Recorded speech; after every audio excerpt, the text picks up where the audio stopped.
Hello everyone, Raelan here. I am really excited to have Sahin here with me today to talk about her very long but very inspiring health recovery story. So hello Sahin, thank you so much for meeting with me today and chatting with the people on my channel.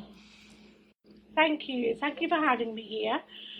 It is something I've been wanting to do for a while, and I've been scared of it, yet excited by it. So it's really good to be here today. Thank you. Yeah, it's you and I have been chatting for a while, quite a Mm, long time through Instagram. So it's nice that we finally get to do this. Because I get people contacting me saying, "I don't see anyone in my stories who has my experience or who looks like me." And like, does that mean do I have any hope of recovery? And I'm limited to sharing recovery stories that I essentially find on Instagram, which can be a very specific segment of the population. So you were saying you don't think you've seen anyone on my channel who is Muslim talking about their mm. health story. Yeah, and I think for so many years, like I said before, for so many years, it didn't matter because there is a universal experience that people like myself and the few people, I've not come across that many, who've been through similar things, the health wise that I have. However, I know there is often a voice in my head that comes in when I look at your recovery stories, when I look at your interviews, when I look at other Instagram accounts, when I look at the people speaking up. There's just no one who looks like me. And whether that would make a difference, I don't know. But there is a part of me that thinks if I've noticed it and if I've felt it on some level, then other women who look like me will feel it and think it too.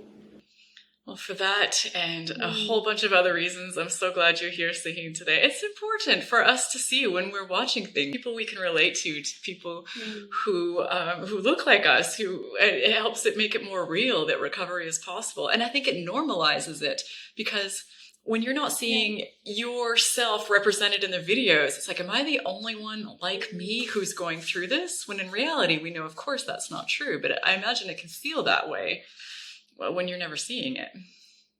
But the thing is, when I've looked, and I have got a lot of inspiration from your videos, and I've watched, and I think other people will probably say this as well. It doesn't matter who you look like or what you look like or who you are. Mm-hmm. I'm someone who has probably combed through so many of your videos in taking in every detail and thought, you know what, I'm going to do that. Maybe that's the missing link. Maybe that's what I need. Maybe that's the next thing I need because I know I've always been looking for the answers and to put things together and to be myself without this health problem, not to be more than this health problem, to actually learn to be myself as well because I've not been that person since I was, for the last 30 years, since I was about 15 at least, and people don't believe me, but I am 46. But when I look at your videos, there was something that I really wanted to do, and I thought, not that long ago, I thought that's the answer. I thought I'd found it, and it was like this shamanic retreat, and I'm not sure if I'm saying it right. You've interviewed people who've been treated. There was someone who went out into a jungle or a forest somewhere, The and she, combo. yeah, and all of that stuff. And there's something else that Haitian, I can't remember what it's called. It's something I knew about for quite a few years, and I just mentioned it to one of my sisters, and I said I want to do that. The problem is it's not Islamic. And that's my issue sometimes. It doesn't come across, I don't come across that often, but there has been occasions when you look at treatments or there's people talking about things, and I think I can't do that because like the shamanic and the music and Mm. talking to spirits and all of this kind of stuff, I wouldn't go down there. But I got so desperate only it was at some point last year, and there's a guy not that far away from me, like 30 miles away from me who does it. And I thought that was the answer. I actually thought to myself, that's the answer and I can't do it. What am I going to do now? So it does make a difference that there is someone who looks like me, or at least I can look at myself. And when I'm seeing myself, even on Instagram, just the fact that this is how I look, and I have a certain faith and I have certain beliefs. And yes, we have universal symptoms and experiences that tie us together as a group of people who've been through very similar things. There is still nobody who looks like me. And it is an issue. And I know from past experience, I only know a handful of Muslim women who have been through and are still going through very, very severe symptoms, especially severe fatigue. There's a lot of Muslim women with fibromyalgia, but I've never come across a recovery story. I've never ever come across a Muslim recovery story, and that's quite sad. Maybe they are out there. I've never come across one. I've only seen the sick ones, and I've done my best to reach out to those and give them as much as whatever I knew I would share. And I've done that for so many years. I've done that since I was probably in my 20s. I think that's one of the things that took me into nursing, because I wanted people to be well. And I didn't even know I was sick then. I didn't see myself as sick until I hit those real rock bottom moments. I didn't really think there was that much wrong, because I've had symptoms since I was 7. And there's a huge part of me that never knew any different. Yes, I know Sahin has warned me she's got a pile of Kleenex ready. This is an emotional topic to go through. I know you've been through a lot, and you said you have about 40 years of history of various chronic health problems, and we're saying it's a really tough thing. Someone says, tell me your story, and you're like, all of it? Like, this could take days. Yeah. But as much as you can you take us back to when this started and what your health history has looked like? Oh, how long do you have? We'll put timestamps on the video, people, so you can jump around if we get too long. The thing is that, sometimes it's not easy to start from the beginning, because you put the pieces together and you put not the puzzle, I don't know, but you kind of put the pieces together and you connect the dots. That's what I call it, connecting the dots. Oh, I had that. And I think I got to a point where I was always looking to link things. So I'm not quite sure where my story started, because I was told by my grandmother especially that I was different to my sisters growing up. My nappies were different, and I was young when I was told all this. I was a teenager and I didn't even know I was sick. I kind of did, and maybe I didn't acknowledge it, but I just maybe took that as maybe I had digestive issues. So there's lots of things I've not questioned, and sometimes I don't want to question stuff because I don't want to build up another story about it. I just want to process what's going on in my mind and work with that instead of adding in other people's beliefs and other information. I definitely had symptoms I definitely had a collection of symptoms. I had other stuff going on. I had a collection of symptoms when I was 7 years old, and we went to India.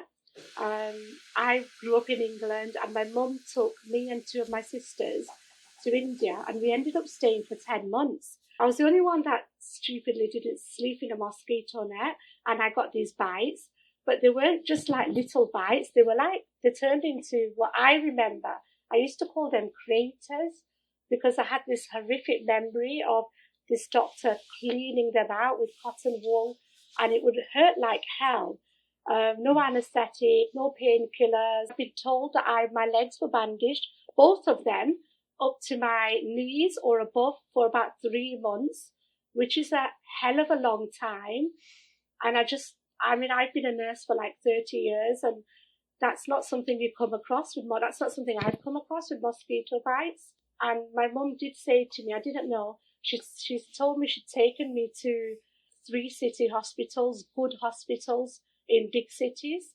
And I was just told that this is what happens sometimes. And I think that's something that we've all heard over the years and felt like we've been fobbed off, that this is what happens sometimes, or just accept it.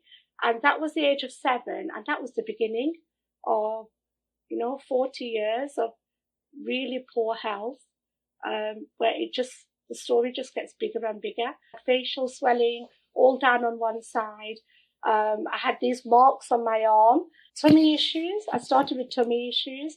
So I thought I was in my head, I was not hemorrhaging, but I was passing a lot of fresh blood when I was going to the toilet to open my bowels.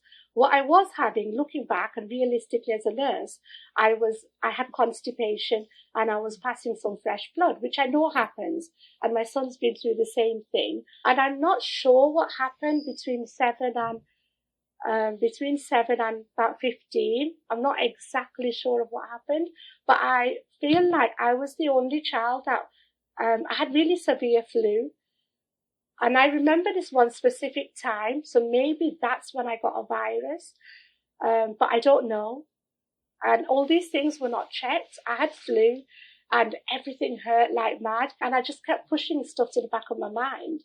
And I just carried on just being like everyone else. This auntie of mine took me so I had migraines all the time. I didn't know they were migraines, but I had this auntie who was really into alternative health, and 2 of her children had eczema, and she would take them, I think every month, once a month, I think, or something like that, to London, which is like 200 odd miles from where we are, to this well-known Chinese doctor. And I was really grateful for that, because that was the first time somebody paid attention to my health, because she actually listened and did something about it.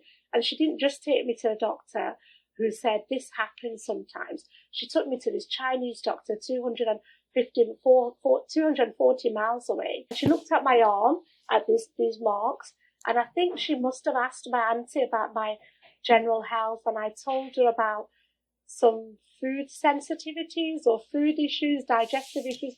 I must have had like IBS type symptoms, because I do vaguely remember telling her that, but it is kind of a blur. I do remember telling her that, and she felt my pulse and she shook her head, and I thought, oh, she's shaking her head. And she said to my auntie, I can't help her. She told me to go to this private clinic. My parents must have paid for it, but I just don't remember having their support. The only ones who ever paid attention, I think, to me at that point, they took me to this private clinic down in London again, and it was somewhere in Putney Bridge, and I don't even know what it was. I went in on my own, from what I remember, and I had these blood tests, and then I think they sent it to me in the post, the results, and I got this booklet, literally that thick. And I wish I'd kept it. I don't know where it's gone. It was that thick. And in my head, what I remember is that's all the stuff that I'm allergic to. And I had these headaches and worsening IBS. And I went to my GP, and I must have been 16 because I went on my own. And I think you can go on your own back in those days when you're 16. I don't think it's 18. And I went to the doctor on my own, like I did everything on my own, stupidly at that time. And I handed the GP the booklet, and it was big, quite big. And I looked at it myself when I got it, and I just thought, this is all gobbledygook. I didn't understand any of it. It was in English, and there was really long words, and I think maybe I was told in the booklet, this is everything that's a problem for you. And I just thought, oh my goodness, what? And I just shut it, took it to the doctor, who laughed at me. He said, are you for real? And it was something, whatever he said. And he carried on writing a prescription for some migraine tablets. And I continued to argue with him, saying, I'm not having this. I'm absolutely not having this.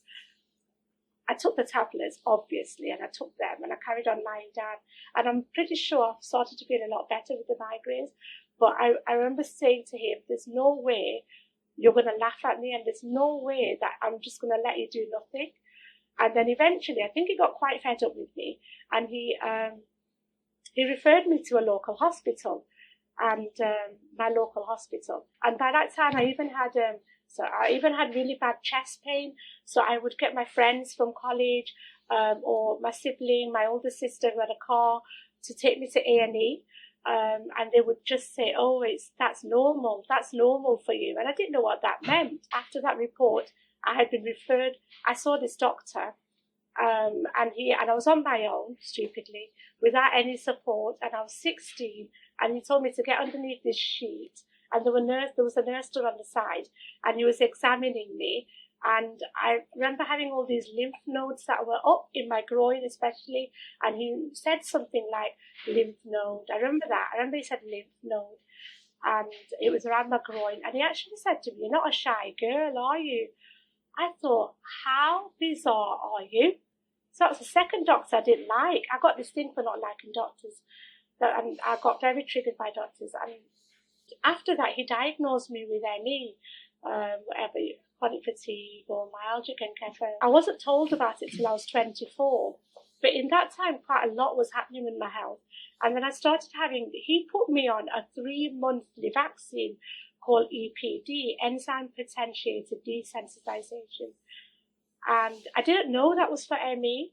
I thought I had food sensitivities because I know I had tummy issues and nobody told me a diagnosis. And I didn't ask. I didn't ask why I was there. And I would do a whole load of blood tests.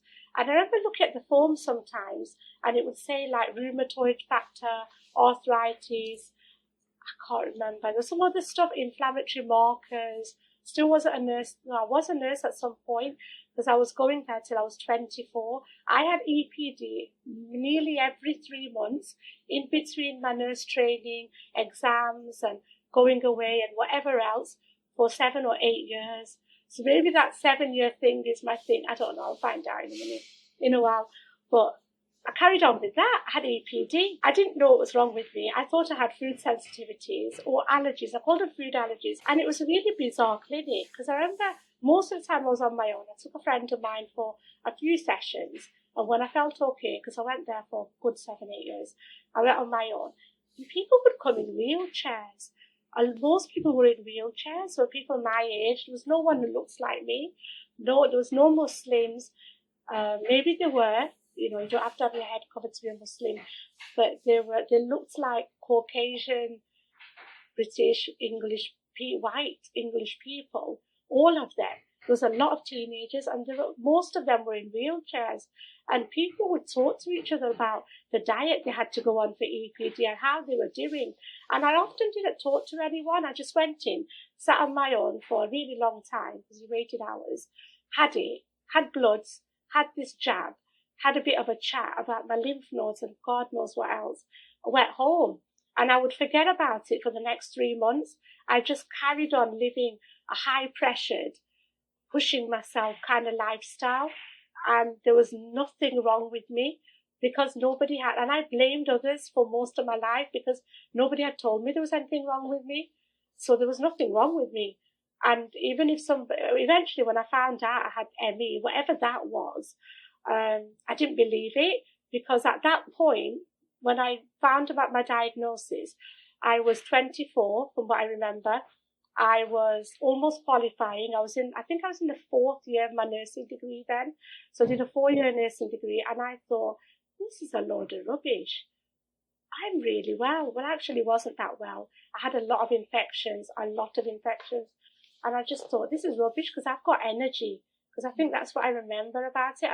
And I wasn't someone who sat in a wheelchair going to the hospital to have EPD. I walked in, I rushed in, I would take my uniform off, rush in. Oh, I'm just here, like, travelled 30 miles to be here. I've got to get back to nursing school. I'll have my EPD. Thank you very much. See you in 3 months. I remember about 2.5 months down the line, I would start to feel ill. And that had never happened before, really. Like, more ill, like, really, like, tired. I would feel tired because I knew that I needed that EPD every 3 months. What EPD does, it's about desensitizing stuff you're sensitive to or desensitizing allergens that I thought. And actually what I learned about it maybe a good 20 years later is actually got to be done in a really controlled way. It is used for hay fever, allergies, asthma, maybe those kind of things more. Yeah, and then private doctors, people were doing it for ME, maybe out of this could help someone. And so when I was sat in the hospital in my appointments, they're all outpatient appointments, and people would be talking about how sick they were and the special diet. Now I was told to do the special diet. I did it for 5 days, so I allowed these injections to be injected into me for 7-8 years when I didn't know what they were. And I think that's when, because I'm pretty sure that before then I only had headaches, really bad headaches, and I would like kind of rest all weekend and go to school. And after school, I'd go to school all day. I'd go to mosque for 2 hours in the evening. I was just like every other Muslim child living in that neighborhood. I wasn't any different, really. I might not sleep much at night and have lots of infections, but I could carry on like every single other child in that neighborhood. And I didn't know sick kids back then. Obviously, lots of things happen to children. And I know that now as a nurse, but I didn't see that. So for me, I just had to be like everyone else. So I just continued with that. Eventually, I got discharged from the hospital, and I got told that this doctor has left. And then somebody else, I don't know who, somebody rang me one day, I think, and said, oh, this doctor was made to leave. He was a really good guy. He's the only person treating people like you. I didn't know what that meant. I didn't know what people like me meant. I was well. I was studying full time. I was working night shifts. I was going out partying. No, you shouldn't as a Muslim, but I was. I was going out partying. I had high energy. And then this doctor said to me, oh, this Dr. So-and-so's left. There's a book. If you go into the other room, I'm going to discharge you now. You've got ME. I think he told me the whole name. I can't remember. You've got ME. I was 24. I was a nurse. I'd never heard of it. I'd never come across it. I don't know what he was talking about because I'd never come across it. I didn't know anyone with chronic fatigue. It wasn't a normal. It wasn't that common when I was a nurse back in 20 odd years ago. And he said to me, there's a book in the other room. Go and read about it. And I think he must have given me the number of a clinic that I can self-refer to. So I felt really upset. I thought, oh, it's given me a diagnosis. I didn't know there was anything wrong with me, apart from being allergic to living and everything in this big report, and a few headaches here and there, and taking some weird drugs. So I went into the other room, and I remember flicking through a big textbook like that. And it must have been on chronic fatigue, because that's what he told me it was. And I don't know how, and there was no one in the room, there was no support, there was no nurse, there was nobody. He just said, I'm discharging you. We're not going to see you anymore. There's nothing I can do for you. Go in the other room and read this book. I flicked through this book, and maybe I caught sense of ME and tiredness in there. And I thought, what a load of rubbish. I shut the book.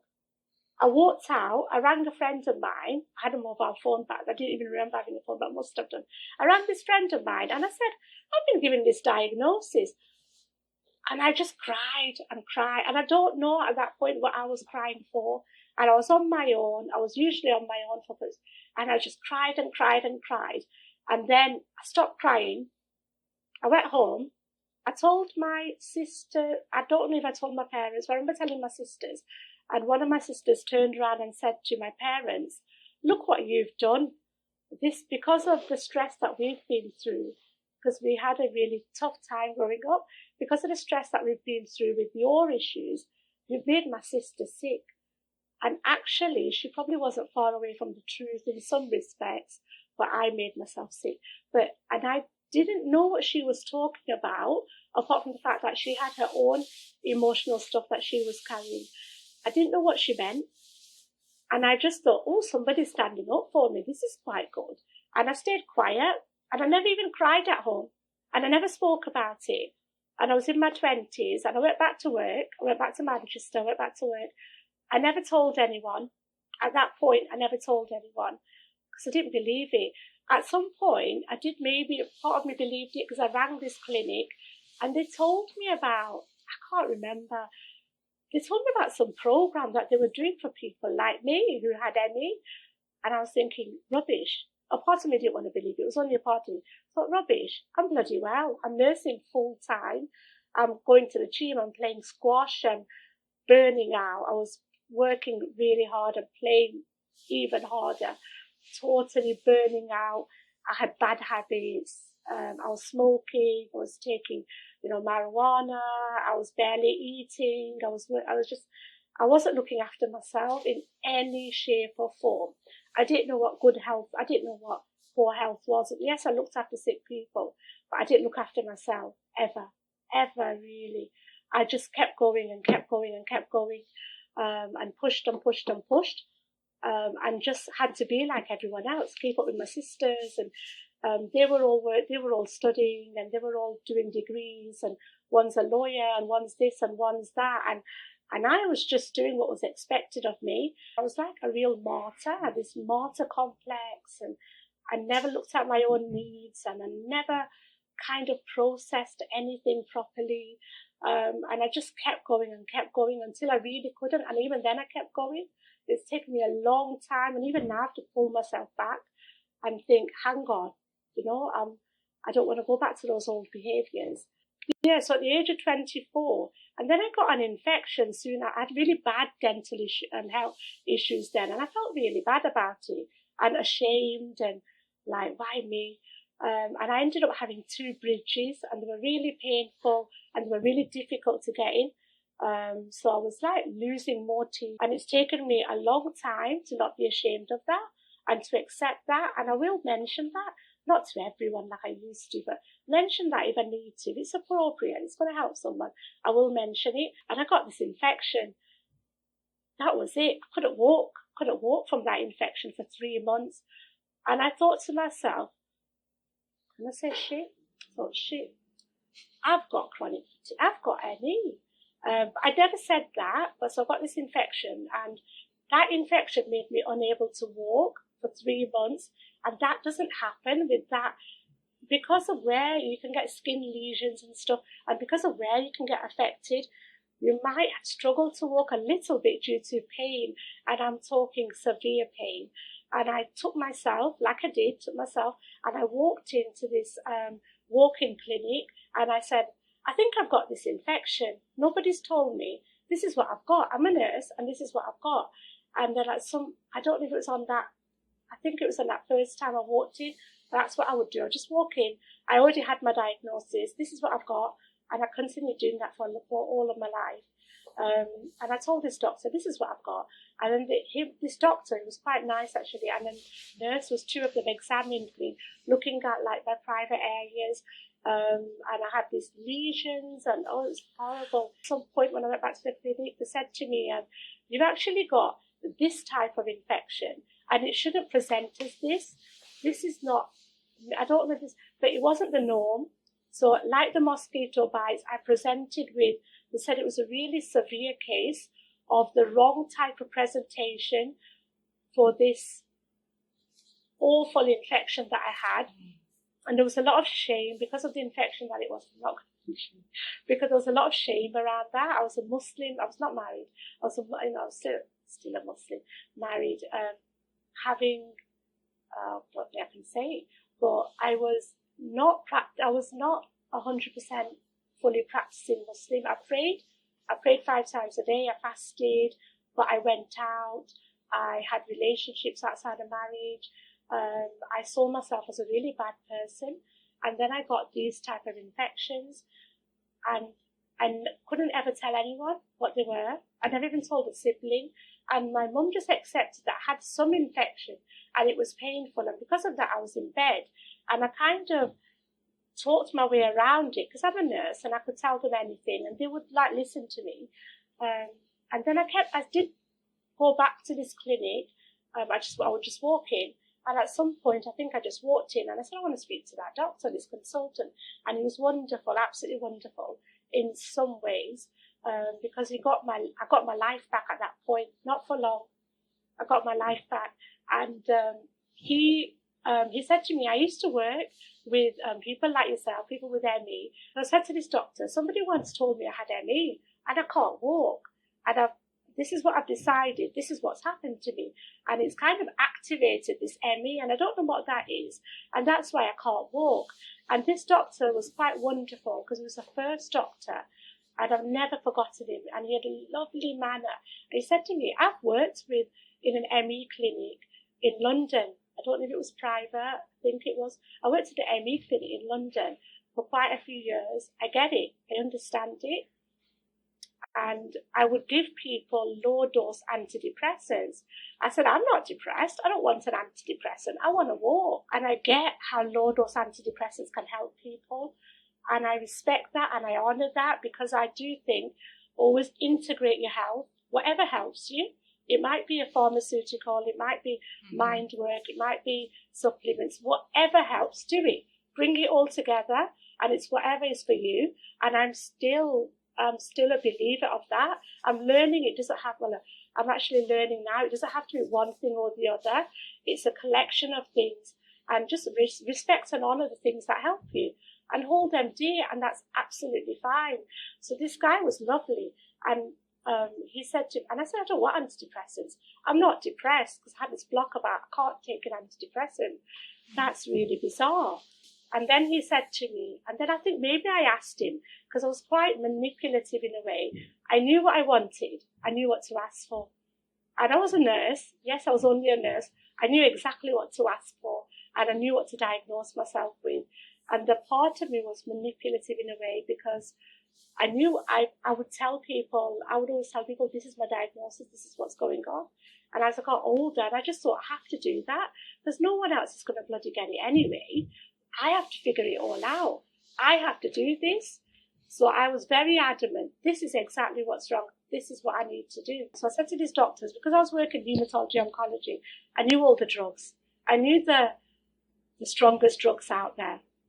I knew what I needed, I knew what I wanted, and I got them.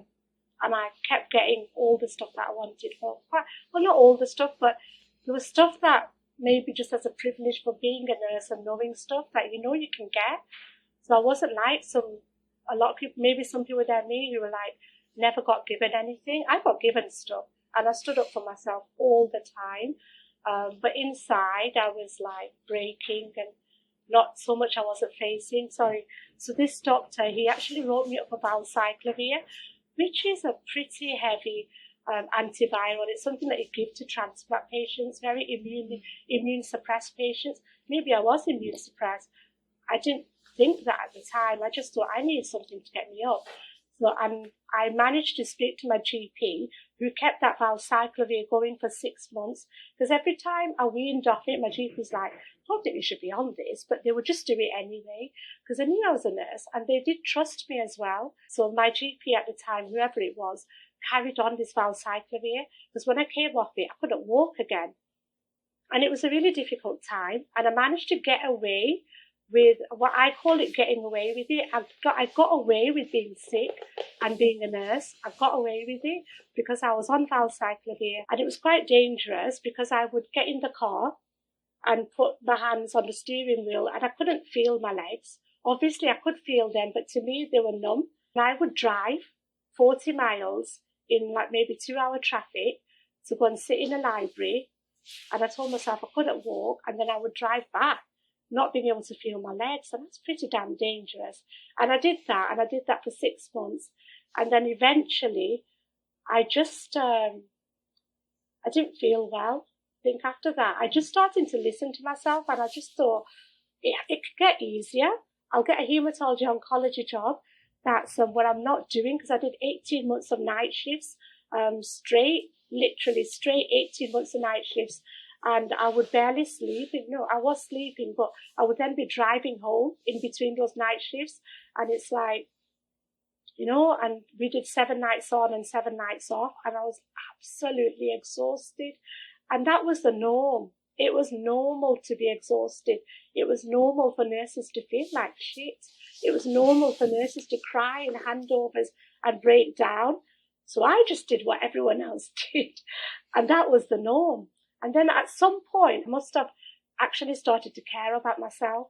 And I started working no night shifts, quite long, very long days, Monday to Friday in the daytime, closer to home. It was still on the motorway. It was still getting up at silly hours, maybe. And what had happened, the other thing that had changed in that time was I started having EPD, the enzyme potentiated desensitization. I started looking for that privately because I wasn't feeling well. I even got one GP to write it up. So I would just pay like very little, and I would then take it across the country to another. I found a GP there's only one GP in the whole of England who was doing it, and she would do it on a prescription. She actually said to me, get your GP to write it up as a prescription. I'll give it to you on a prescription. So I would do that, and she gave me shoved it in. That keeps me going. That's what I'd learned. This is what keeps you going. This is what you need every 3 months. So I continued to have that, but I didn't feel any better. I'd always felt better before. I got really sick. And then I was working in this job, which was like it wasn't my dream job, but it was my dream job. So I was really pushing myself. I was going to the gym. I was running before work. I spent 6 months not sleeping before work. I got to a point where I couldn't sleep. I was just so gutted at that point. I was not sleeping till 6 a.m. in the morning or 5 a.m. and I would sleep for like an hour and then go to work. And I was knackered. I got to a point where there was one shift and there was no one I was looking after. Nobody was around. And I'd been left in charge, and I accepted that responsibility. And I was so proud of myself. It took me a long time for people to like me in that job. And by that time, they were actually liking me, which was quite nice. A nice place to be. And I liked working there. And it was a step down from that intensive stuff. It was still not easy, but it was a big step down. And I loved it. So I went, right, okay, I'm going on holiday for 3 weeks because that's what I've decided. And I thought I was just invincible, probably. I was getting sicker, but my idea of who I was, this superhuman, I can't be sick. I'm so good at so many things. And I was kind of wanting to be like this perfectionist at work, perfectionist in sports. And I'm pushing. And I had to be the best I could be because inside I was so unhappy. I was starting to get really accepted at work and I was really happy. And then one day at work when I was left in charge of all these patients and I was happy and I was getting on with everyone. And my hand swelled up. And I dropped a needle 3 times. And I was a pretty damn perfectionist. I'd never dropped a needle in my bloody life. And this patient even turned around and said to me, are you okay? And I didn't say anything about my hand. And I looked down and I thought, my hand swelled up. I don't know what that is. I was told I had repetitive strain injury. And I believe that because I knew about repetitive strain injury. I did argue a little bit with the doctor. But I knew that doctor personally. And I thought, he's not going to listen to me. There's no point. There's no point going there. By the end of the weekend, my other arm was swollen up. I lost all movement in my back, and then I went back to him at some point, and he said, I went back to A&E, and it's the same doctor. And I thought, oh God, here we go. He's not going to listen to me. And he said to me, you've got bilateral repetitive strain injury. I thought, are you bloody joking me or what? There's no way I've got bilateral repetitive strain injury with hardly any movement in my back. I couldn't turn, I couldn't even do that. I was so stiff. My fingers were oozing, they were so swollen, they were blistered. I wasn't fatigued, but I was sick. And then I got to a point where I couldn't work. And I was really, and I was in so much pain. And then I was like in bed a lot. And my sisters ended up feeding me and bathing me and washing my hair and all that kind of stuff. And I was really, really sick. And then I started to seek out. And then I got a diagnosis of fibromyalgia. Oh, and also at the same time, I then got a diagnosis of Borrelia, which is like Lyme disease. And I did try like high-dose antibiotics for quite a few months. And I thought, what is this? And then I walked into this private doctor's clinic once. And he had tubes all over the room. And he said he was going to not irradiate my blood. He was going to do something to my blood. Fluorescence, I can't remember. And it is a known treatment for Lyme disease. And people have got better from it, which I've learned after that. And I just thought, are you joking me? That's my favourite thing. I thought, are you joking? You're going to take my blood. It's going to spin around that room in that funny tubing. You've stuck with a bit of sticker tape. And this is not a very good clinical environment. I've worked in pretty good hospitals. I'm not having this. And then I just started to find my own way. I went into alternative therapies. I did the Perrin technique. I did it for 10 years. So I met Dr. Perrin. He told me, you're going to get better in 2 years. 10 years later, my husband said to me, why do you keep coming here? You're not any better. And I said, I am. You don't know. I said to my husband, you've no idea. There's nobody in the world that can help me with what I've got. There's nothing out there. Because that's what I was told. that this is, I got a leaflet. I saw a doctor privately. I paid privately for a fibromyalgia. I paid privately for that Lyme disease diagnosis that nobody really paid attention to. And the doctor I paid privately to skip the waiting queue and everything. I was working full time. I had been working full time. I had some money. And he said to me, this is a leaflet on fibromyalgia, like the book thing.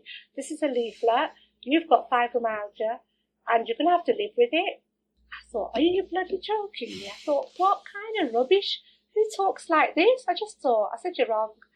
And then he said, I said, so give me some sleeping tablets. He haven't slept for I don't know how many years. He said, I'll give you 1 month of sleeping tablets. And I thought, right, all right then, at least you give me some sleeping tablets. And I slept for 3 weeks and I felt not good, but it was nice to sleep. I hadn't slept for years. We're talking years and years and years. And as a Muslim woman, I was taking marijuana to sleep because I could not sleep. But that's how I kind of lived life, not wanting to kind of face anything. But I went through really hard times after that, and then basically my son got diagnosed with chronic Lyme disease and all the horrific, really horrible infections that come with it. And so has my husband, and he's also got a fibromyalgia diagnosis, and life just became so bad. The lows became so low. I didn't think I could go any lower than being bathed, being this fantastic nurse, career-driven, getting stuff done, playing sports at national level, and to having my hair washed, to having one of my sisters mess about when she had to feed me. And inside, I never cried. I never told anyone that wasn't nice. Inside, I thought, that's pretty damn lean, because if I could feed myself, I bloody would. I can't feed myself. And there was nobody I could talk to because nobody had been through it. No Muslim person had ever heard of it. And this amazing friend of mine, 2 of my friends came to visit me once when I was in bed, and they said, oh, we thought you'd be worse than this. You look all right. I thought, I'm not bloody all right. I'm crumbling inside of here. Everything hurts so bloody much. And I thought to myself, I'm in so much pain. I can't even cry because I hadn't really cried. I had never faced anything emotionally. Then my husband had these diagnoses, my son. Life was bad. I was doing all these Lyme treatments, didn't have money. I had fundraisers. That's when I met you on Instagram, I think, when I had fundraisers. And it got a whole lot tougher. Because I had always said to myself, when I got married, I just thought I had this victim mentality, like martyr mentality. I don't care what happens to me, as long as it's only me that suffers. And I never really spoke about my suffering, you want to call it that. And then when it became all of us, and my husband has symptoms, and my child has some symptoms, it became all of us. I just thought, I can't deal with this. And I just probably wanted to die for a really long time. But I always told my doctor, I'm not depressed. But inside, I just kept asking God. And I lost my faith, and I just thought, come on, God. I was doing so well. I even became a better Muslim. It was the first year that I'd read the whole Quran, a holy book, the whole of it. Whilst I was taking marijuana and doing God knows what, I did all my fasts for the first year without having a cigarette, which would invalidate your fast, and I did that in every single fast.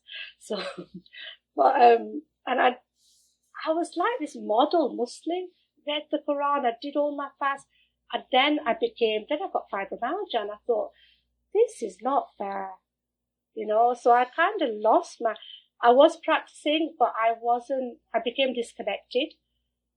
And I never spoke to anyone. And you just had to be patient through everything in life. You just have to be patient. I would get confused because I would look all right. And some days I would look quite well. And other days I'd be like, I can't do anything. And my family had no idea, and nobody had no idea. And then I started doing all sorts of things, like reaching out to other people, and even like on Instagram, supporting people. And like, I didn't call myself a spoonie or anything, but just anything that helped me, I shared it. I just thought, I've got to do this, because who the hell is there for us? And then eventually I knew about mind-body techniques and emotions, and I worked with a trauma coach for 18 months. My health didn't improve. And I thought, even this doesn't bloody work. Tried everything. got fundraisers going. I need £20,000 to get myself to Germany to have hypothermia treatment. But then I've got my son who's got it. Then I've got my husband. What are we going to do? It was, I can't even explain how bleak it was. It was bad. It was really, that was, when, even though I've not been able to walk and I've had tough times, when it's your child, it's the hardest thing. It is, as a mother, it's the hardest thing. And it's the guilt that I gave that to my child. But the thing is, I recovered. I recovered from being chronically fatigued, having brain fog, my head's really clear, I'm up all day. I went out for a long walk before this interview to clear my head, to bathe under the moon, and I'm grateful that I can do that. It's such a blessing. And I did that in a nice long walk. And we're not talking a run, we're talking a walk. We're talking being nice to yourself, kind to yourself, and slowing down, and reminding myself to slow down. But I've recovered through everything that I've recovered, and I've recovered from, yes, I do flare here and there when there's something else that I need to kind of work through, but what I call mind-body techniques and working with the unconscious mind.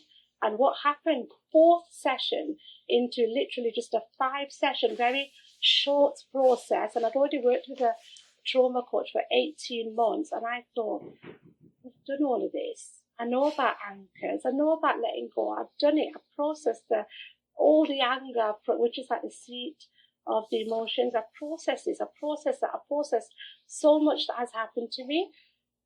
I'm still not better. It's not going to work. 4 sessions into a very short coaching program. I woke up one day and I thought, oh, damn, I feel quite good. Literally. And I just thought, I don't know how that's happened. But I just thought, I'm better. I didn't know how to deal with it. So for the next, I call that recovery, that part of that recovery, 4 weeks, because that part of the recovery was 3.5 weeks. 3.5 weeks after 30 or 40 years. Wow. For the rest of the half a week, I just thought, I was so panicked, thinking, and I didn't sit down. I thought, I can't sit down. I don't know what to do. And I had all this energy, and I called it, I remember it very clearly, clearer than like feeling well in a way, because you remember the bad bits. The brain goes to the bad bits. That's what it does. That's what we do.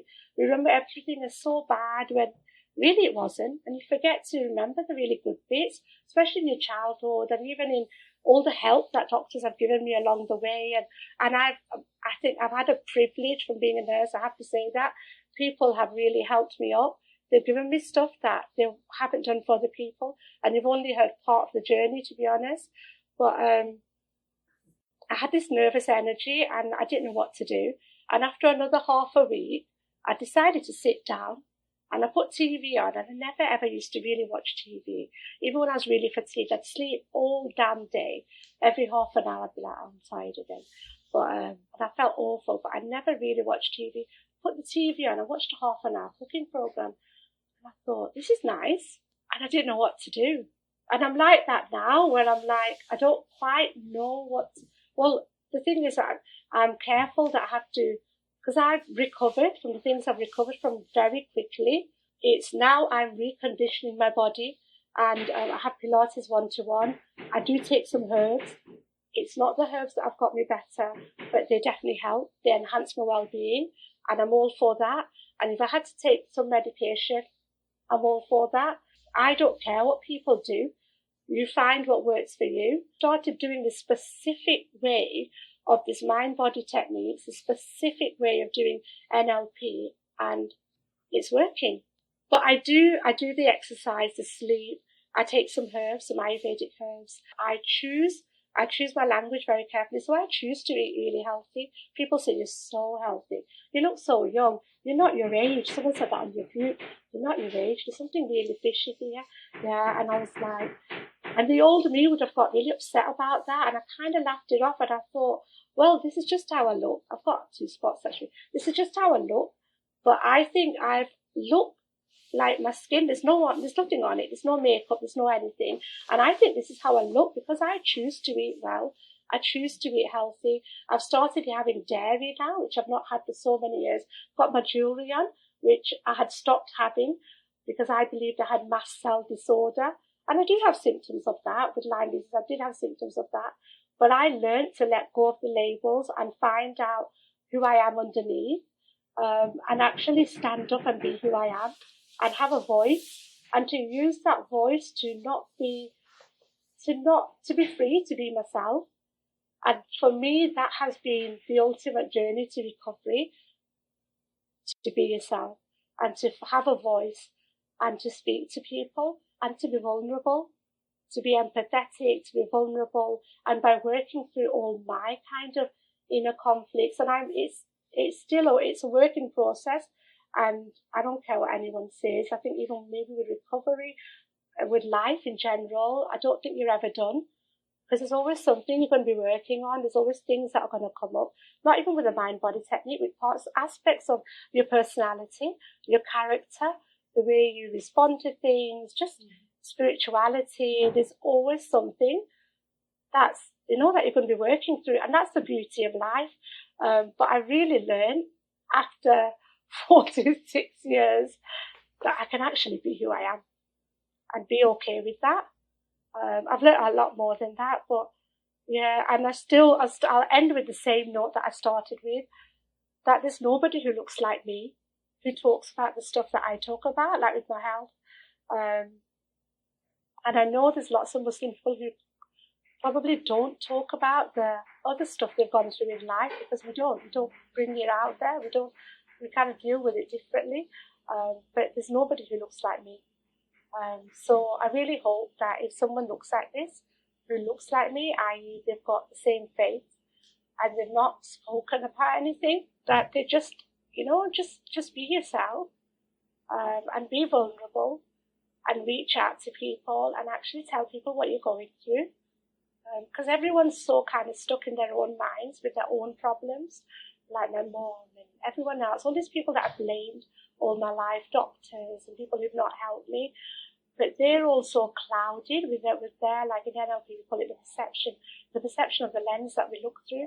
Everyone's kind of, that perception is built from your own internal filters of your own reality, and the way we very carefully choose what our reality is going to be, that it's not about blaming others, and it's literally a journey to myself, which is really truly wonderful and quite exciting. And it's this journey of this chronic sickness that's brought me here today. And some people said to me, like when I was in my 20s, oh, it's all in your, that's that thing that's in your head, isn't it? But you don't see it, it's not visible. And it took me a long time to kind of appreciate that people do go through their lives with their own stuff and holding on to all their own inner issues. And their lens of life is different to my lens. And it's taken me a long time to kind of appreciate people and forgive people. I can't remember what's going on, point to that. Yeah, but like not taking things personally. And there's so many things that you don't even necessarily need to study NLP or do a particular treatment or see a particular doctor. There are people that come through your life that will teach you things. And I've had so much help along the way. I've had energy healers, and I saw a hypnotherapist. Well, I saw this guy who was an energy healer in 2007. Had I taken on his kind offer of like doing like hypnotherapy sessions with him, I could have saved myself. I worked it out. I think it was like another 17 years of really awful physical symptoms. So I'm actually like not friends, but I trust in God again now. I trust in Allah because He gave me help. He sent so many people.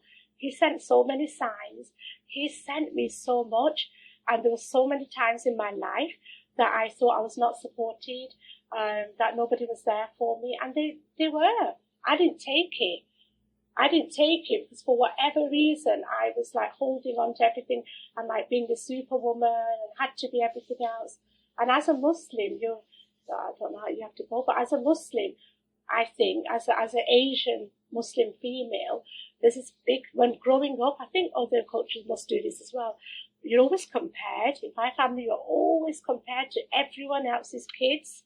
You're compared to each other. You're batted off against each other. You're not as good as your sister with that. You're not as good as, oh, so-and-so's, their daughter got married at 16. What? You've done your degree now. You still, and that was such a big driving thing.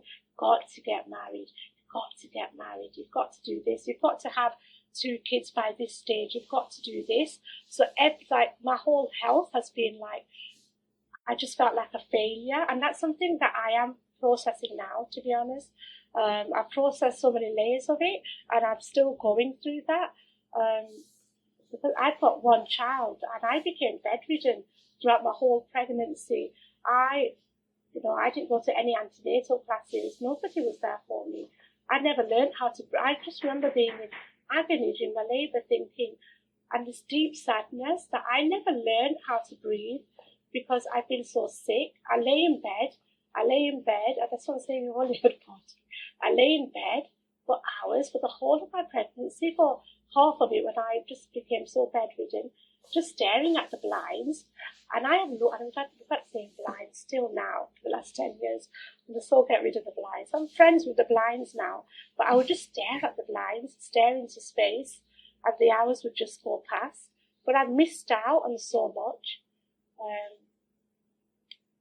And it's just like, I think for anyone, I would just say, like, never stop, never give up hope, never, because I never gave up. I felt hopeless and helpless and wanted to die. And I asked for death, which is not allowed in our religion. I would just cry and I would say to my husband, I just want to die. Can you actually kill me? Or can you do this? And I truly believe that he is such an empath. My son is a ridiculous empath. I'm an empath. My husband's an empath. And he's taken on a lot of my emotions. And suddenly he's gone from being a really fit, well man to having these symptoms. And my son is such an empath. He has said to me things like, Mum, I can hear there's a woman being attacked. She's outside, or there's someone being hurt, and they are in their house, and it's like 2 blocks from here. Can we go? And I've had to like reassure him, put him back to sleep. And really reassure him, because for him that's really real. So I do a lot of emotion release with my son.